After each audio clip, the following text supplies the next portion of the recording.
welcome to Pergamon, welcome to Acropolis. In Greek language, Acro means mountain, polis means city. As you guess, the name of the city, Acropolis, originally means mountain city.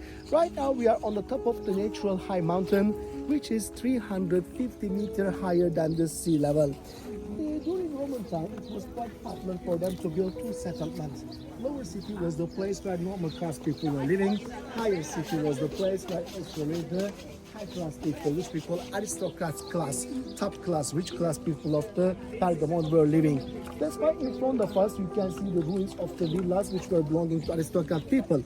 These houses were usually belonging to the generals, scientists, doctors, artists, and behind me you can see the ruins of the palace. Here was the place where the royal family, including king and queen, were living before. By the way, if you ask Islam for what reason they prefer living in the high mountain, they have two important reasons at that time. First of all, ladies and gentlemen, they feel themselves actually more safe when they are living in the high mountain, because they think it is much easier for the army to defend the higher position rather than the lower city. Secondly, in the beginning, people always feel so afraid of the mountain. They scare about the mountain because they think mountains were the places where only gods can live.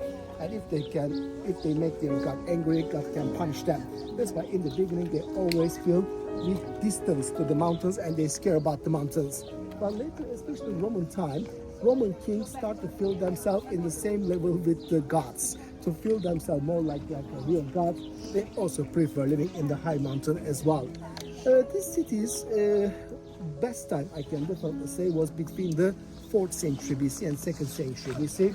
At that time, as you know, it was the capital of the Pergamon Empire. The last emperor of the Pergamon Empire, his name was Attalus III, decided to will his country as a heritage, as a legacy to the Romans. He wrote a written will and he said, once I die, my country will be the Roman country. He left his country without any war as a heritage to Romans. That's why starting from 2nd century AD, same as everywhere in Turkey, this city also became the part of the Roman Empire. That's why it's a good example for us to see one Greco-Roman city, even though it was first founded by the Greeks. Today, whatever we see is all from the Romans. Can you see down there? We have 3 pine trees just planted next to each other. And under the pine trees, we can see some stones, some ruins. That's the place, ladies and gentlemen, which is left from the altar of Zeus. This was the place where they used for the sacrifice of the victims for their great god Zeus. But unfortunately, except few stones over there, we can see nothing from the altar of Zeus. Where is it now? Unfortunately, it's in the church. Let me tell you the story of it. Industrial revolution in Europe didn't support the Ottomans anymore. That's why, especially starting from 19th century AD, our Turkish Ottomans started to feel themselves very lonely in European society. Germans were so smart and they approached the Ottomans. That's why German King Wilhelm II decided to organize his first official visit to Turkey, to Istanbul, and he promised to our Ottoman Sultan to build a new railway line for free between Istanbul and Baghdad cities of Iraq. When they were building the railway line here, their engineers already found this beautiful altar of Zeus as one block of building and one piece of building underground. And they informed their king, we should find a way to bring it back to Germany. Then German king requested as a gift from our Ottoman Sultan. And then our stupid Sultan, so to say that really he was stupid, he wrote a message to the whole country. He said, because we have too many stones already in our country, our German friends can bring whatever they want from our country to their own country. They brought the whole building from here to Germany, and right now it's exhibiting in one museum in Berlin city in Germany. And do you know what is the name of this museum? It is Pergamon Museum, ladies and gentlemen. That's why, unfortunately, many people in the world thought that Pergamon is the city which is in Germany. Actually, real Pergamon is the city here, which we are visiting in Turkey. But because they brought so many things from here to Germany, unfortunately, they have a museum called Pergamon Museum. So before we start our tour, I would like to tell you, today we can see the things which the Germans left us to see.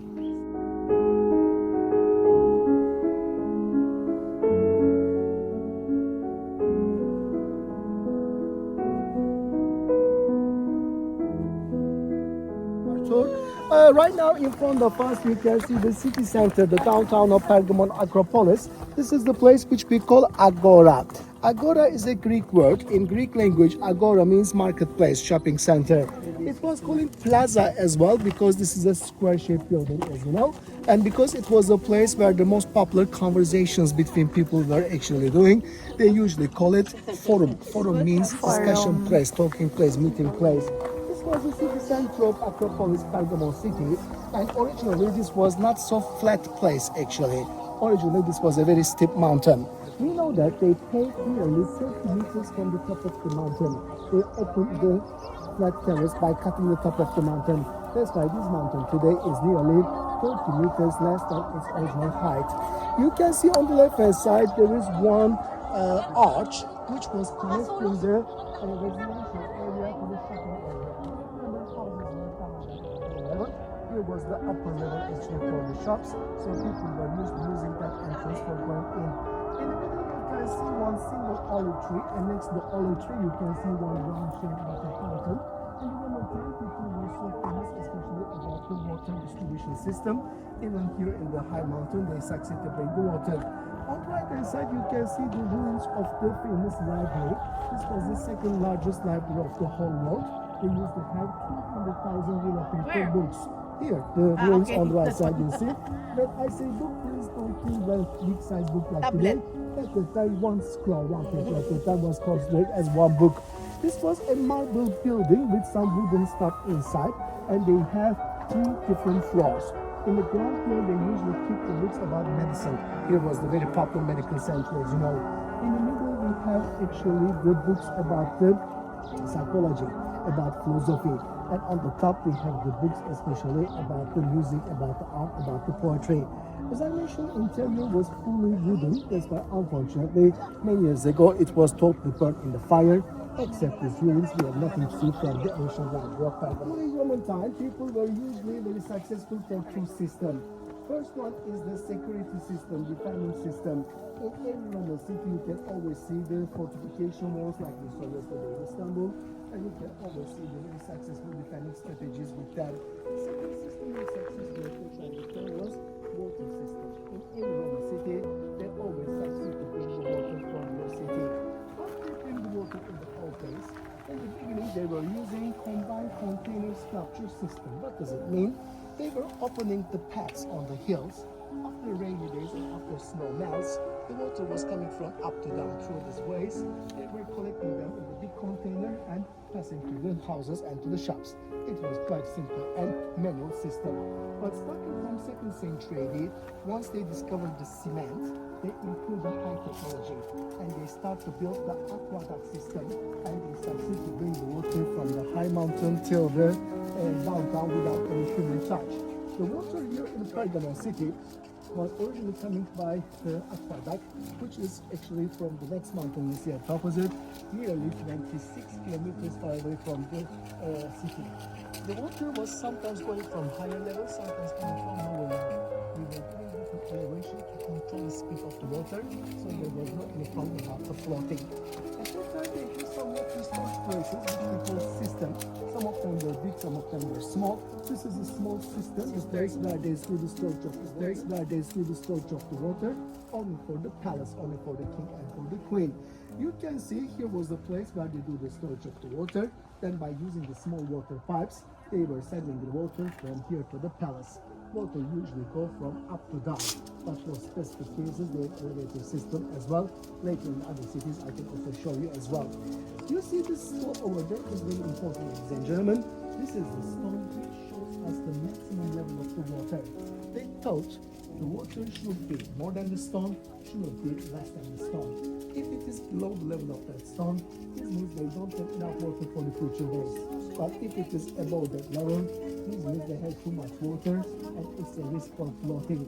That's why at that time soldiers always need to keep the water in the same level with this stone here.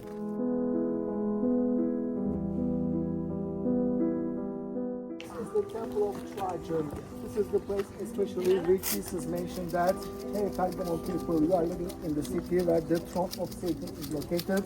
We are exactly actually in the temple which Jesus mentioned also in the book of Revelation. Let me explain you about the temples first, and significantly I would like to also explain you the biblical meaning of this place. Ladies and gentlemen, Pergamon has the name of the Roman king who had lived in the 2nd century AD.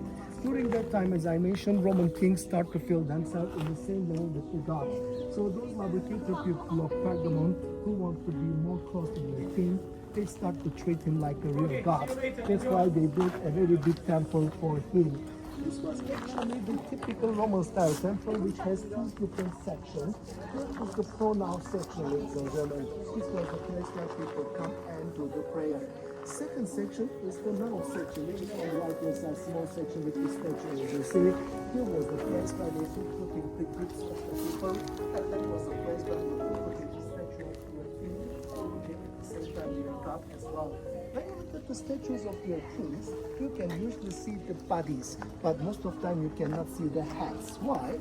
As I mentioned, people of Pergamon, actually people of the Romans at that time were known as very lubricated people. When someone is in charge of something, when someone is powerful, when someone is real king, they show full respect to him. But once he died, or if his spirit is already over, they can easily forget about him. That's why we know bodies of the statues were always same. They were only changing the heads. When the new actually king comes, they will just cut the head of the statue, remove the new one's head, and they continue to pray the new one. When I say temple, don't imagine the place only where people come and pray. This was the first bank office maybe in the world. Here was the place which was the center of the first loan sharking facilities as well. People were coming here to borrow some money from the monks. Monks were saying, I have to ask you our God first, then I will let you know. Then he said, God Zeus, God Apollo, God Athens, doesn't matter. Actually, they want to help you. But of course, God said, I need to be fair to everyone. I'm giving you some money first. But next year, you need to return this money with 30% interest. If you can give it back to me, it's no problem. If not, I'm sorry, I have to take your farming land and must share with the other brothers and sisters. They were really doing loan sharking business at that time. That's why, ladies and gentlemen, Jesus already mentioned especially about this place as the throne of the Satan. Let me read the letter first and let me explain you some important things, especially from the letter. This is the letter to Pergamum, ladies and gentlemen, which is chapter 2, 12 to 17 in the book of Revelation. By the way, maybe reminding for you, book of Revelation originally was written by St. John when he was living in Patmos in Greece. He was sent over there by the Roman king for exile, and he was the one who actually sent these messages from Patmos Island to the 7 churches of Asia Minor, but originally these were the messages of the Jesus for them. First, the letter to Pergamon. Write to the angel of the church in Pergamon, the one who has the sharp, double-edged sword says, now I know where you live, where Satan's throne is, and you are holding on to my name, didn't deny your faith in me, even in the days of Antipas, my faithful witness who was killed among you, where Satan lives. But I have few things against you. You have some there who hold the teaching of Balaam, who taught Balak to place a stumbling block in front of the Israelites, to eat meat sacrificed to idols, and to commit sexual immorality. In the same way, you also have those who hold the teaching of Nicolaitans. Therefore repent, otherwise I will come to you quickly and fight against them with the sword of my mouth.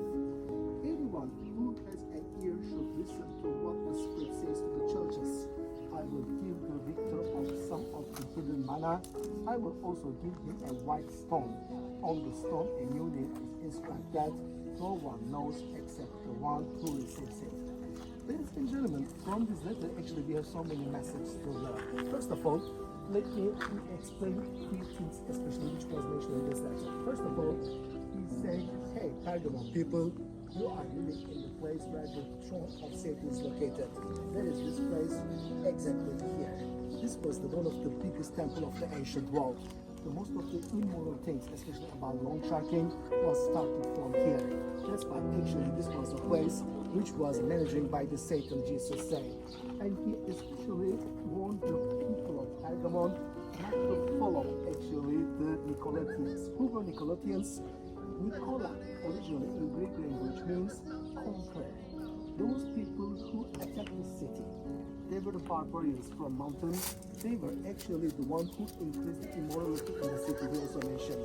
He said, don't follow the Nicolaitans. He said, don't follow the Balaam. Balaam or Balak in the Bible is originally the name of the man who was an oracle. He was working in the Roman temples. He was reading the future of the people. It was of course full of lies. And he introduced himself as a prophet. So Jesus also told the people of Pergamon, don't follow these guys who are lying to them. And he said, come back to Jesus. And if you come back, he will give you the white stone. Ladies and gentlemen, this mountain is so famous for the marble.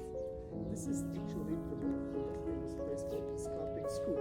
You see, for example, so many pillars here. Maybe you are thinking, how did the bring the heavy stone all the way from downtown here? They didn't bring anything from the downtown. It was originally made by the people of Antipas here. With the white stone and name Jesus originally gave the message. If they follow him, they will be actually getting the white stone, which is symbolizing actually the doors of the heaven. If not, he said, I will come for a punishment with the sword of my mouth. He doesn't say, actually, I will do this, I will punish you with the sword of my mouth, which is actually the most effective actually thing, which is actually the lesson which we get from his speech, which we get from his letters. So which the city which Jesus mentioned, Satan's city, is exactly the place, the letter which we read in the book of Revelation, directly sent actually to the people who are living in the city. Down there you can see the theater of Bergamo. This theater is the most steep theater of the world, which has 9,000 people capacity. At that time, the guys' population of the city of Bergamo was roughly 90,000 people. How do you know? At that time, they have transitioned to build the city, to build the capacity of the theater with the 10% of the population of the city. So the size of the theater always gives us some idea about the total population of the city at that time. With their architectural design, they used to have two different styles of theaters. We have Greek style theater and we have Roman style theater, ladies and gentlemen. Greek style theaters are usually old ones. Compared to Roman one, their size is quite small. In the Roman time, they usually built big sized theaters. In the Greek time, because technology was quite poor, they always need some hill to support the back of the building. In the Roman time, because they employ the high technology, they start to use the walls and the arch to support the back of the theater. In the Greek time, you can see the stage is always a full circle. In the Roman time, it's a half circle, it's a semicircle stage. But the most important difference in the Greek time, theater was only used for games, for art, for music. In the Roman time, because people were more wild, they start using the theater like an arena with the gladiator fighting with lions and tigers. That's why in the Roman time they start to call the theater with additional name, amphitheater, which means arena as well. That's why in the arenas, ladies and gentlemen, you can usually see one high wall between the stage and the people. They need this wall to protect the people from the lions and the tigers. As you see, there is no wall like this because the theater which you see here is a typical Greek style theater. And this is the only one Greek style theater which you can see in Turkey. The others later we are going to see will be always Roman style theater. On the left hand side, ladies and gentlemen, you can see one tower, which was the part of the castle.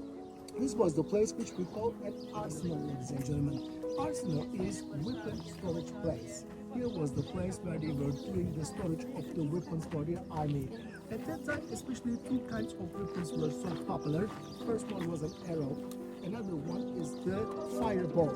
They were wrapping some grass, putting some oil inside, making the fire to throw the rain to burn the grass so they can avoid the climbing of the enemies to their city. As you know, the main reason why people of Bergamo choose this location for their city is safety. Do you think it is safe, or do you think actually their strategies all work? I can definitely say yes, their strategy always works, ladies and gentlemen. For example, Alexander the Great and his army, they never ever attacked the cities which is in the high mountain. they always attack the city which is on the flat land, because they think climbing to the top of the hill and fighting against them is losing time. Because of this reason, this city was never ever destroyed by any army or by any enemy. How it was abandoned? It was abandoned by the several earthquakes happened in the history. This is the biggest problem of our country. We always have some earthquake problem, maybe you heard before. Because of the earthquakes happened in the history, whatever we see today in Pergamon is only the 20% of the city. The rest 80% unfortunately is still underground. This is the reason why we can see a couple of the columns are already standing on the ground now.